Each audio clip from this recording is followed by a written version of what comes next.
Hello everyone, welcome to Crypto Basics Coach podcast. I'm Marco.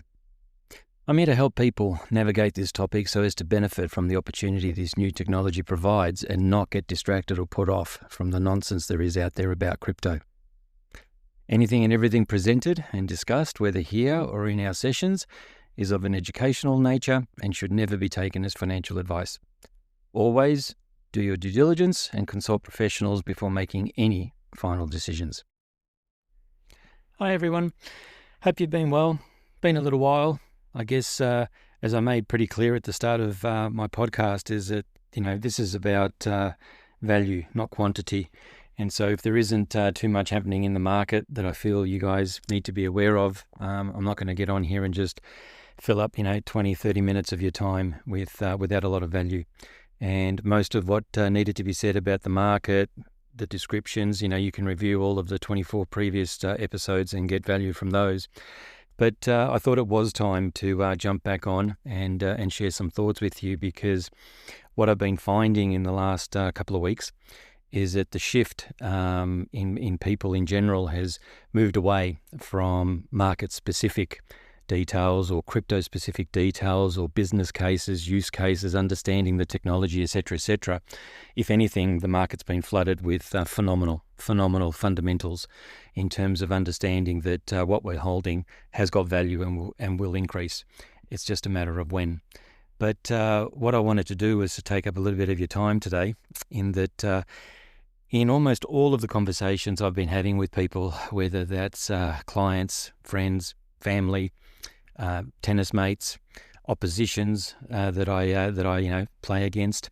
Doesn't really matter who I talk to, but at the moment everyone seems to be suffering from a lot of common issues around their how they feel about things, their emotions. Obviously, some of the things happening in the world stage aren't helping.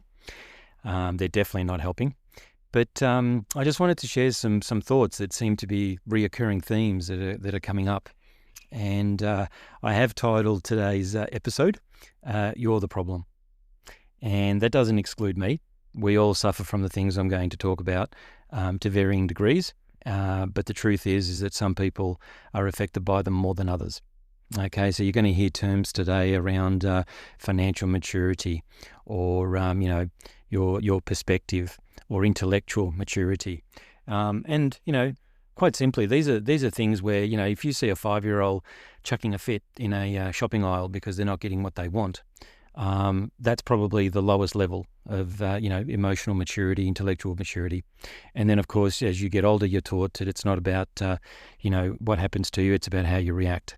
And it's about the path you choose, and also it's about the accountability that you put on yourself, as opposed to always pointing the fingers to others. So this one may be a little raw for some people to hear, but it's coming from the heart, and it's coming from real conversations that I've been having with people. And I don't exclude myself from this. So even though I've titled it "You're the Problem." So let's have a look at some common topics, some common items that keep coming up when I'm talking to people who are feeling particularly threatened, particularly overwhelmed, particularly disappointed, some depression, some just can't seem to break old habits. So part of the reason that people are feeling frustrated at the moment, you can imagine that there are people in the world that aren't, because these things won't apply to them. Okay, and that's because they've already made good decisions. They've already got themselves set up. So these ups and downs don't fuss them. But for others who are trying to get themselves out of their current lifestyle, these are pretty important, and they're touchy subjects. So the decisions to date that you've made, whether that be investing, whether that be whether to get married, not get married, how many kids to have, what job do you do, what jobs have you had, have you developed your career, haven't you developed your career, what profession did you get into, what schooling did you do, didn't you do, what suburb, what city, what country are you living in? All these decisions add up to where you are today, okay? And you made those decisions. And one of the biggest fallacies that are out there is that people who think they don't make decisions, they think they're not making decisions. I'm sorry to tell you, but you deciding not to make a decision is a decision. Okay, you've just decided not to. In IT, in my working career, whenever we put together proposals for senior management, there was always three options. One of those options was actually do nothing. Right? That's a valid decision. You might decide to do nothing.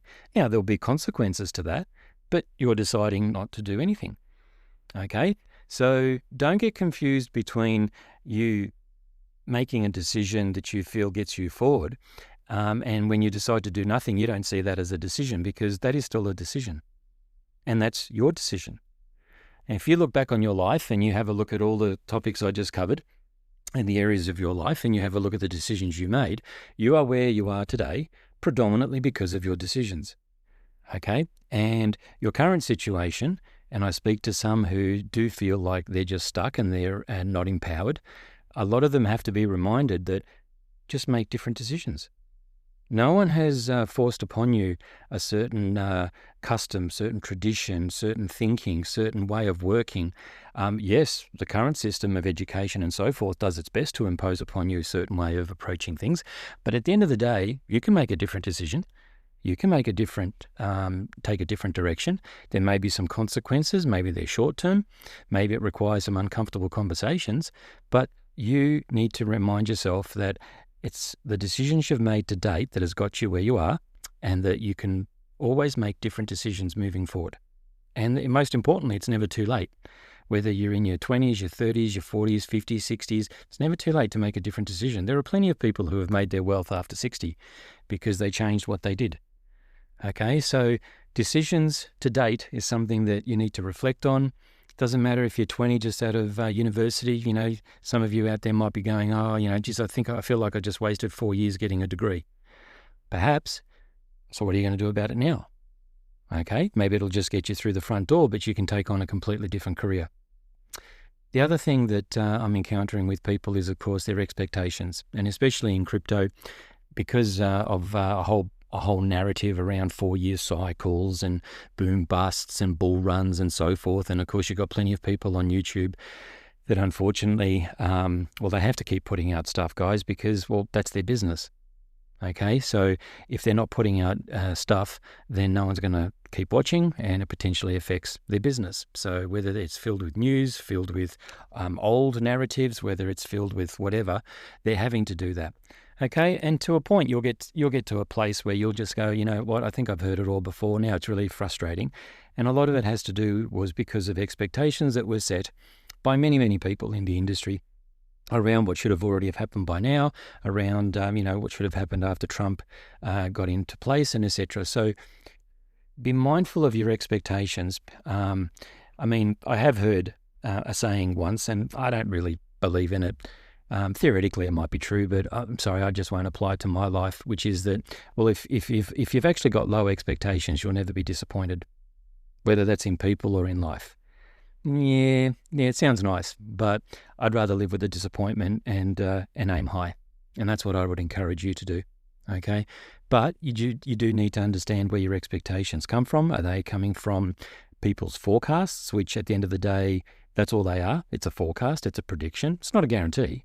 They themselves can't know everything. They're not in control, for example. So, how did you set your expectations, and were they within relative parameters? And your expectations can still be high, but they're waiting for certain fundamentals to play out. Okay, and so your thesis may still be correct with those expectations, but your time frame perhaps was too short. Okay, so look at your expectations as to whether they're weighing you down, because by now you expected a whole bunch of other things to happen and they haven't. The other thing is, and I've mentioned this before in some podcasts, is did you invest too much? Okay, so what's happened now is that what the situation is that instead of having invested what you thought was an appropriate amount and you would have been taking out profits, etc., perhaps you're being forced to have to dip into some of these investments. And that can be really tough, okay, because you had, again, high expectations of what these were going to produce, but they haven't. And now, to pay the bills, you're having to perhaps sell off some of those investments. Now, sit down with your tax planner, work out which ones perhaps you should target. Maybe there's some capital gains that you could offset elsewhere. So you might sell something that's in profit, or there might be some that you want to take a loss on for various reasons. But also, according to your thesis of your portfolio, if you've got 5, 6, 10 different things, well, there might be 1 or 2 things that you might want to focus on getting because you want to hold the higher value things for a longer time frame. Okay. But I know some people invested too much too soon in that expectation of, 4-year cycles and so forth. And unfortunately, life hasn't turned out that way. Okay. So you need to, unfortunately, take it on the chin, be responsible, be mature, work out what you can get rid of, what you can't get rid of, and just accept that, hey, you invested a little too much. That doesn't mean that you're still not going to do well, but you still need to make some tough decisions around that.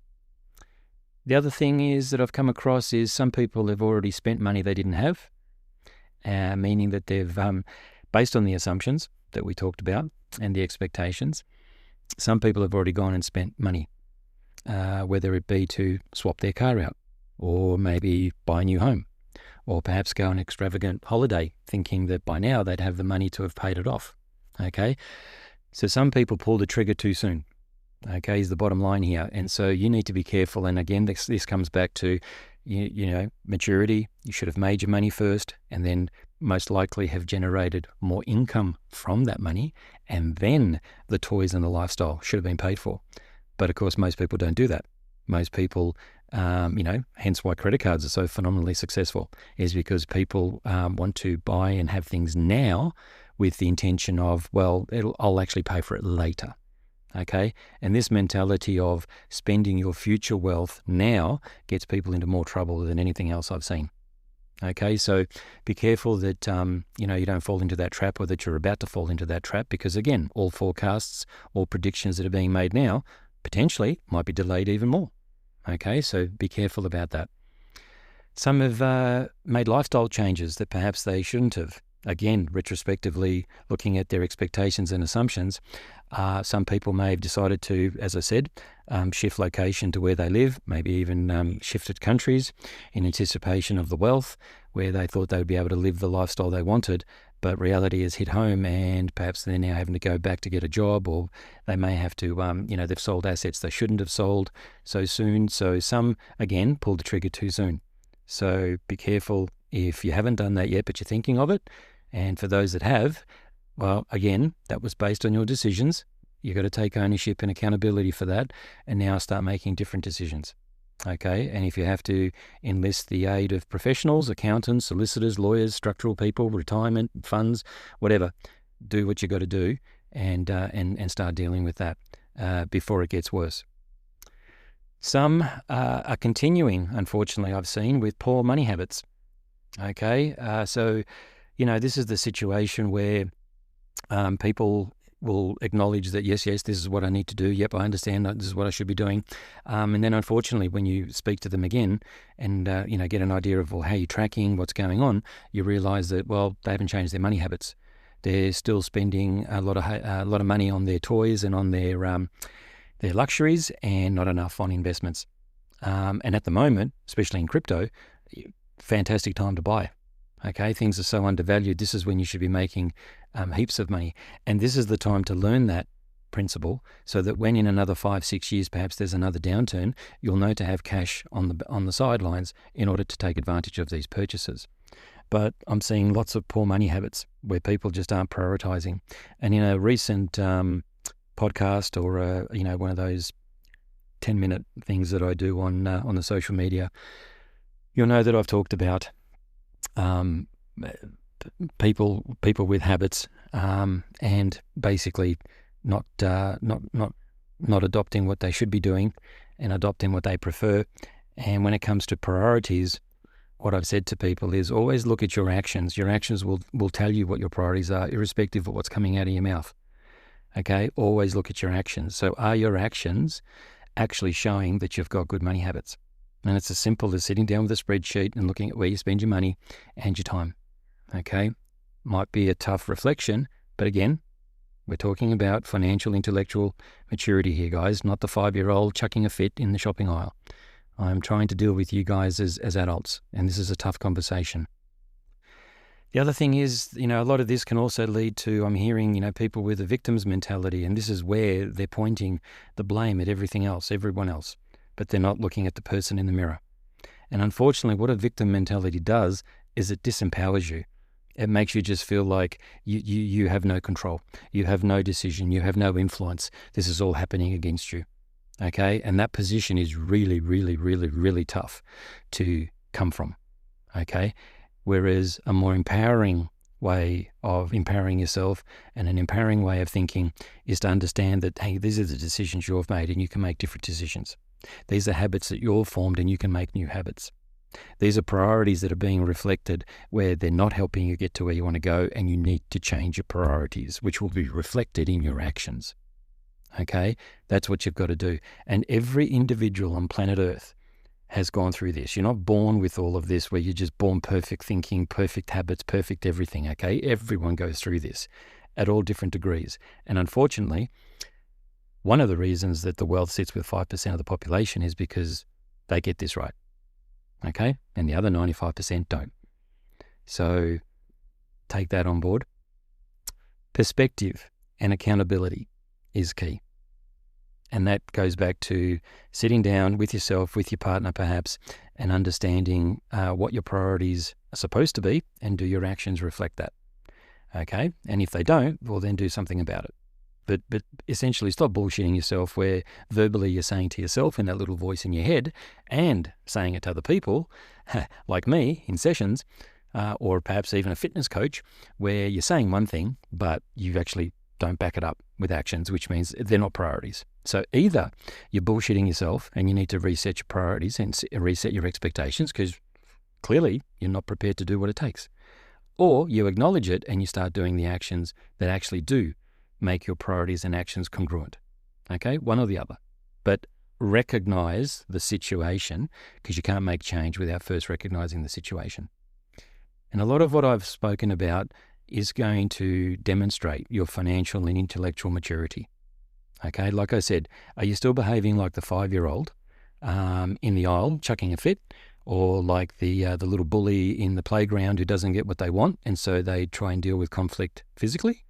Or have you got beyond that and you're dealing with it verbally, maturing, conflict resolution, etc., etc.? Okay, it's really simple. You're in one or the other camp. No justifications, no excuses, please. You just fall in one or the other, and it is a sign and a measurement of your maturity. And if you're going to succeed financially or in your career or in sport, well, maturity is going to play a big part. What I want to finish off with is that what's really interesting about everything that I've just discussed, and some of you already know I've played tennis for 40 years, is that in sport, everything I've just covered is highlighted very, very simply through grading and results. There's no hiding, right? Not like there is in life. So what do I mean by that? Well, in tennis, let's just say there are 10 grades. Well, you're going to be playing, let's say, grade 4. And you're going to be playing grade 4 because, like it or not, that's how good you are. Doesn't matter if you think you should be playing grade 1. You're probably playing grade 4 because that's where your skills are. Now, if you want to develop your skills and spend more time and improve them, you may very well go and play grade 1. But at the moment, you're playing grade 4 because that is your standard. And what's the measure of that? Well, the measure of that is your results. In sport, you can't hide because there's always a result. There's always a scorecard.